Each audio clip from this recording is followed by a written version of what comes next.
नमस्कार दोस्तों, मैं डॉक्टर प्रवीण कुमार अंशुमान सब्यसाची के मंच पर आप सबका स्वागत करता हूं। आज कबीर जयंती है और मैं आपको ढेर सारी शुभकामनाएं प्रेषित करता हूं। ईश्वर करे आपके भीतर का कबीर जाग सके और इस दुनिया से विदा होने से पहले आप कबीर की तरह कह सकें, ज्यों की त्यों धर देनी चदरिया, खूब जतन से ओढ़ी रे कबीरा। आज कबीर को याद करते हुए मैं आपके सामने अपना एक लेख प्रस्तुत कर रहा हूं जो ऑल इंडिया रेडियो आकाशवाणी से मैंने बोला था। इसका शीर्षक है कबीर की लोकधर्मिता, उनका मानववाद।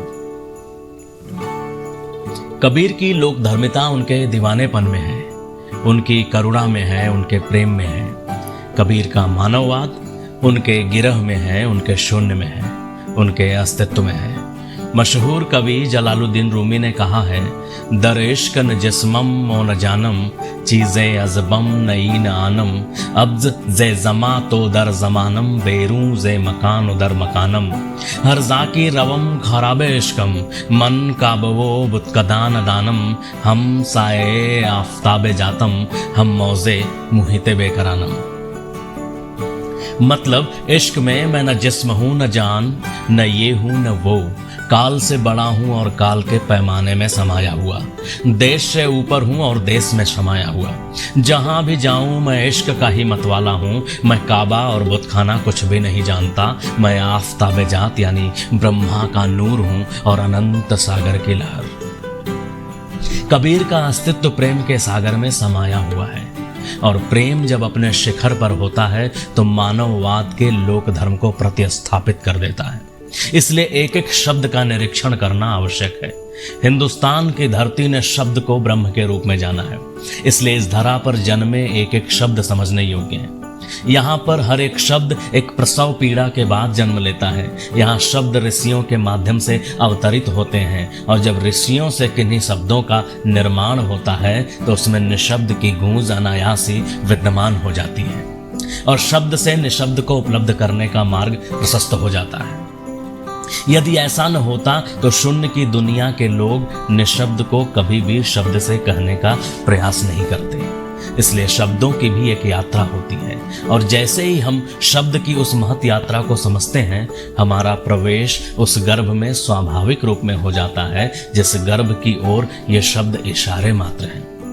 और जो इन इशारों को समझ जाता है उसके लिए तो शब्द सार्थक बन जाते हैं और जो नहीं समझ पाता उनके लिए शब्द एक अनंतहीन जाल, एक अंतहीन जाल बन जाता है जिससे बाहर निकलना लगभग असंभव हो जाता है।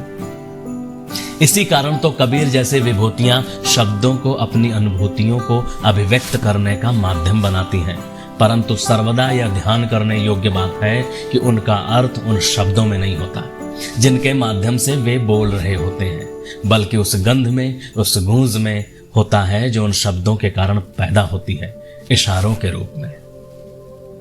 पहला शब्द जो समझने जैसा है वह है लोक। लोक का मतलब क्या है? लोक का मतलब है जनमानस, सर्वसाधारण, शुद्ध अस्तित्व।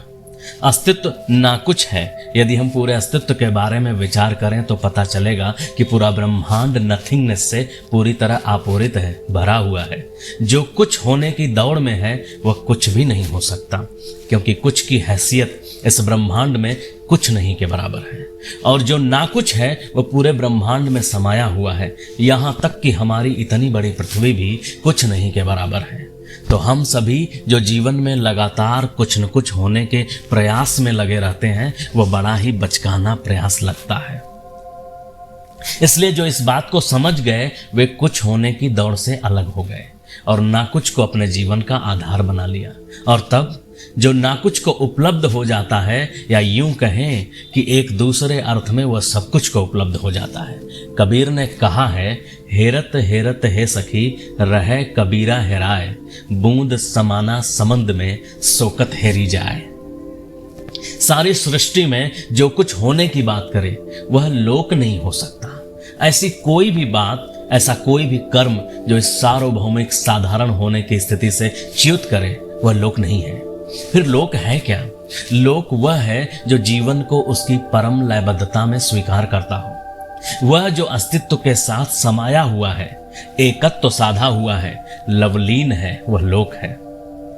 और उस लोक की अस्तित्वगत संकीतबद्धता के जो प्रणेता बन जाए वे लोक धर्म का निर्वहन करते हैं और उनसे ही जीवन शुभोत्कर्ष को उपलब्ध होता है। दूसरा महत्वपूर्ण शब्द है मानववाद। मानववाद का मतलब क्या है? क्योंकि सारे वादों को जन्म तो मनुष्य ने ही दिया है।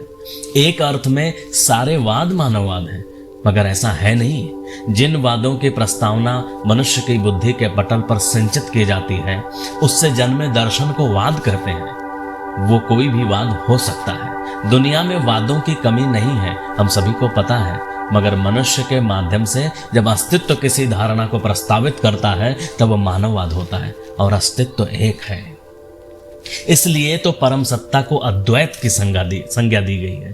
परिणाम स्वरूप ऐसा माना जाने लगा कि सदियों सदियों से सारे संतों ने एक ही बात कही है, एक ही तरफ इशारा किया है, मगर यह बात सही नहीं है। आचार्य रजनीश के शब्दों में सदियों सदियों से सारे संतों ने एक ही बात नहीं कही है, क्योंकि वह एक है इसलिए वही एक सब में व्याप्त है और घट घट में समाया हुआ है। इसलिए यह कहना ज़्यादा उचित होगा कुछ सदियों सदियों से सारे संतों के माध्यम से सिर्फ उस एक ने बोला है। कबीर ने कहा है, घट घट में वही साईं रमता, कटुक वचन मत बोल रे, धन जोबन की गर्भ न कीजय, झूठा पचरंग चोल रे। तो पहला प्रश्न यह है कि मानववाद की आवश्यकता क्यों है और किसको है? देखें तो वाद एक आवश्यक बुराई है पृथ्वी पर, मगर यदि हम इस पृथ्वी से मनुष्य भर को हटा लें तो दुनिया में किसी वाद की कोई आवश्यकता नहीं रह जाएगी, मानववाद की भी नहीं। मानववाद की प्रस्तावना की जरूरत इसलिए पड़ती है क्योंकि सारे वाद विवाद को जन्म देते हैं। शायद मानववाद में ही भरसक यह संभावना है जो जन्म दे सकती है उस वाद को जो वादों के पार है। और मानववाद की सच्ची भूमि को स्पर्श सिर्फ वही कर सकता है जो इशारों को पढ़ लेने की क्षमता विकसित कर चुका हो। तीसरा शब्द जो समझने जैसा है, जो सबसे महत्वपूर्ण है, वह है स्वयं कबीर। जिस दुनिया में हम रहते हैं उसमें ध्रुव तारा एक ही है, मगर प्रेम के जगत में या फिर धर्म के परिक्षेत्र में ऐसा नहीं है। प्रेम का नक्षत्र ध्रुव ताराओं से भरा पड़ा है। बड़ी आश्चर्य की बात है कि धर्म को धार्मिक कभी नहीं समझ पाता, प्रेम को पंडित और संत को अनुयायी। क्या आपको लगता है कि कबीर यदि आज होते तो वही बोलते जो उन्होंने बोला है? बिल्कुल नहीं। कबीर अगर 2000 साल पहले हुए होते तो भी क्या वह वही बोलते जो उन्होंने अपने जमाने में कहा? कतई नहीं। देश और काल की वजह से उनकी बातें तो बदल जाती, मगर संतत्व तो नहीं बदलता। धाराएं तो बदल जाती, सरिता नहीं बदलती। लहरों के आवेग और संवेग बदल जाते, पर उसमें निहित सागर नहीं बदलता। अद्भुत है ये बात कि कबीर पर कितने अनगिनत शोध हो चुके हैं, मगर क्या कबीर जैसे व्यक्तियों पर शोध हो सकता है? ये तो ऐसे ही है जैसे कोई प्रेम पर शोध करे, मगर क्या प्रेम पर शोध हो सकता है? कबीर ने कहा है, पोथी पढ़ पढ़ जगमुआ पंडित भयान कोय, ढाई आखर प्रेम का पढ़े सो पंडित होए। दुनिया के इतिहास में एक भी उदाहरण नहीं है जहां पर प्रेम की, भक्ति की या फिर धर्म की उपलब्धि शोध करके हुई है। प्रेम के अनुभव के बिना प्रेम का रत्ती भर एहसास नहीं हो सकता। आश्चर्य तो यह है कि इतनी छोटी सी बात भी हम अब तक नहीं समझ पाए और संतों पर शोध जारी रहता है। संतों पर शोध नहीं होता, सत्संग होता है, जहां न किसी प्रिंट पेपर की, न किसी कलम की, न किसी विद्यालय की कोई आवश्यकता होती है। कबीर का ख्याल आते ही मन कितने उहापोहों से भर जाता है। कितने ग्रंथ, कितने किताबें, कितने तर्क मन में जन्म लेने लगते हैं। साहित्य की नज़र से अगर देखें तो कबीर के शब्द और खिचड़ी रूपी भाषा की बड़ी चर्चा होती है। कबीर ने कितने साहित्य पैदा किए, कितने वाद पैदा किए, कितने दोहे लिखे, कितने पंथों को जन्म दिया, सबकी बड़ी चर्चा है। कबीर खुद अनपढ़ थे, किस धर्म के थे, धर्मों पर उन्होंने खूब प्रहार भी किया। इन सब पर बड़े शोध, बड़े रिसर्च हैं, मगर कबीर वह हैं जिन्होंने जीवन को कागज के टुकड़ों और विश्वविद्यालय की डिग्रियों से नहीं वरन अपने खुद के अनुभव से जाना। कबीर ने कहा है, मसे कागज छुयो नहीं, कलम गयो नहीं हाथ। परंतु कबीर का शायद इन बातों से कोई लेना देना नहीं है। इसलिए इन सारी चर्चाओं के बीच कबीर के एक शब्द की चर्चा उस ढंग से नहीं हो पाई जिस ढंग से होनी चाहिए थी। शायद हो भी नहीं सकती, इसलिए हुई भी नहीं होगी, मगर सबसे महत्वपूर्ण वही शब्द है। असल में उसकी ही चर्चा होनी चाहिए, तभी शायद कबीर को स्पष्ट रूप से समझा जा सकेगा। वह शब्द है अमनी दशा। जैसे कि कबीर ने कहा है, कहना था सो कह दिया, अब कुछ कहा न जाए, एक रहा दूजा दरिया लहर समाए। उन मुनि सो मन लागिया, गगन ही पहुंचा आए, चांद बिहुना चांदना अलख निरंजन राय। हमने शायद कभी इस तथ्य पर विचार नहीं किया होगा कि मन का अर्थ क्या होता है। हम सभी अमन शब्द का अर्थ जानते हैं। अमन शब्द का अर्थ शांति होता है, चैन होता है। तो मन शब्द का अर्थ क्या हुआ? मन शब्द का अर्थ तब तो अशांति हुआ।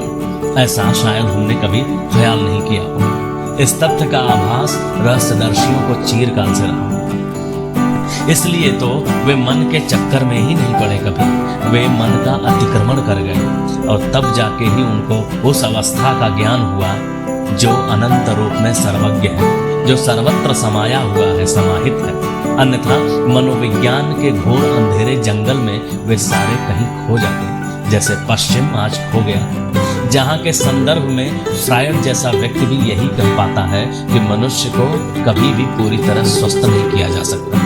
मनुष्य की स्वाभाविक स्थिति एबनॉर्मेलिटी की है और अधिक से अधिक उसे अस्वाभाविक रूप से नॉर्मल किया जा सकता है। तो अमन शब्द पर शोध कबीरानुभव के विपरीत है और शब्दों की दुनिया में शब्दों के साथ शोध करते करते शब्दों के मध्य जो अंतराल है उससे हम चूकते चले जाते हैं और हम उसे कभी नहीं समझ पाते जो उन शब्दों के साथ मौजूद तो था मगर उन शब्दों में नहीं था। और जिस दिन कोरे कागज पर भरे शब्दों के बीच में कोरापन हमें दिखाई दे जाए उस दिन शायद हम कबीर को समझ पाएंगे, उनके मानववाद को समझ पाएंगे, उनके लोक धर्म को समझ पाएंगे। संत रैदास ने भी इशारा किया है, मन ही पूजा मन ही धूप। मन से ही जीवन को समझने चलोगे तो धूप मिलेगी, ताप मिलेगा और मन के पार जाके देखोगे तो अनहद में विश्राम मिलेगा। देखें तो कबीर कई तलों पर बात करते हैं क्योंकि कबीर सब है। कबीर शरीर है, कबीर मन है, कबीर चैतन्य भी है। अब मुश्किल तब होती है जब हम किसी को एक तल से ज्यादा महत्व देने लगते हैं, जैसे कोई मुसलमान व हिंदू के संदर्भ में की गई बात हो या फिर कोई राम व ब्रह्म के संबंध में की गई बात। मगर यदि हम कबीर के लोक धर्म की बात करें तो वह धर्म धर्म नहीं है, न हो सकता है जो लोक में समाया हुआ हो। कि जैसे प्रेम के धागे से इस सृष्टि का कड़कड़ बंधा हुआ है। प्रेम एक अवस्था है 24 घंटे सतत एक सांस की भांति। जो उस अवस्था में उपस्थित हो जाता है वह प्रेम पूर्ण हो जाता है, वह प्रेम हो जाता है, वह दिए की भांति हो जाता है। जैसे बुद्ध ने कहा अत्तदीपो भव, अपने दिए खुद बनो। ऐसा नहीं हो सकता कि आप 1 घंटे प्रेम में हो और बाकी घंटे अप्रेम में हो। और जो इस तरह के ही अप्रेम के गुर से खाते हैं उनसे कभी भी स्वस्थ समाज निर्मित नहीं हो पाता और ऐसा प्रेम लोक धर्म के निर्माण में कोई भूमिका नहीं निभा पाता। कबीर जैसे लोगों से ही लोक धर्म का उद्घाटन हो पाता है। उसका एक ही कारण है क्योंकि कबीर प्रेम है, कबीर प्रकाश पुंज है और प्रकाश का पुंज जहां भी होता है प्रकाशित करता है।